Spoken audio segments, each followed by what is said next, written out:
आज मैं आपको सुनाने जा रहा हूं करबला का वो वाकया जिसे सुनकर आज भी आंखें नम हो जाती हैं और दिल कह उठता है कि हक के लिए अगर खड़ा होना पड़े तो हुसैन की तरह खड़े हो जाओ।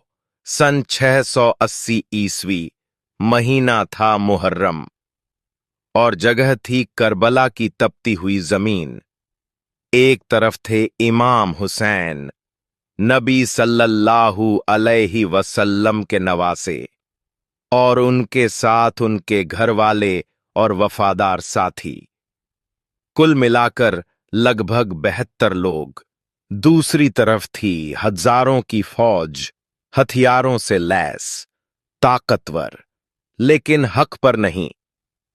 इमाम हुसैन से कहा गया कि यजीद की बैत कर लो, लेकिन हुसैन जानते थे कि अगर उन्होंने झुककर समझौता कर लिया तो सच और झूठ का फर्क मिट जाएगा।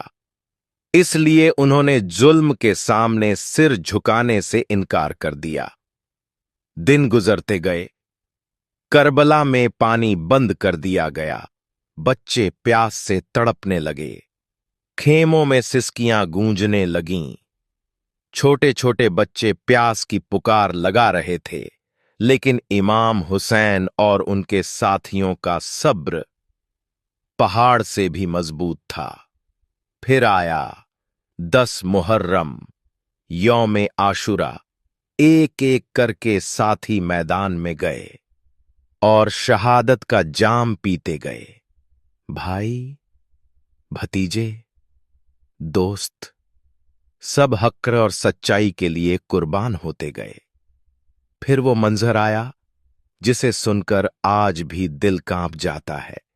इमाम हुसैन अपने नन्हे बेटे अली असगर को गोद में लेकर आए।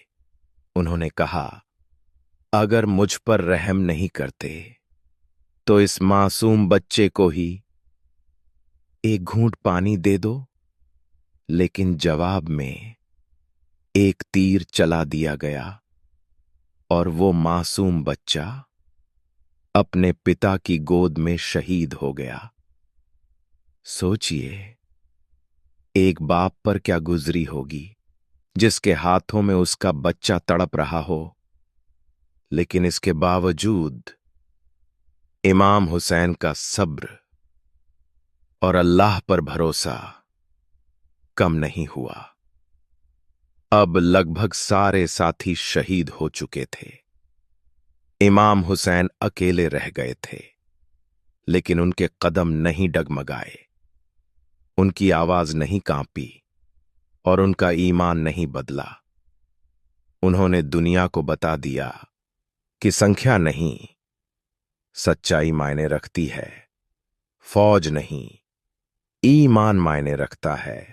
ताकत नहीं, हक मायने रखता है। आखिरकार इमाम हुसैन भी शहीद कर दिए गए, लेकिन उनका पैगाम आज तक जिंदा है। करबला हमें सिखाती है कि अगर पूरी दुनिया एक तरफ हो और हक दूसरी तरफ, तो हक का साथ कभी नहीं छोड़ना चाहिए। यही करबला का सबक है, यही इमाम हुसैन का पैगाम है, और यही वो दास्तान है जिसे दुनिया कभी भूल नहीं सकती।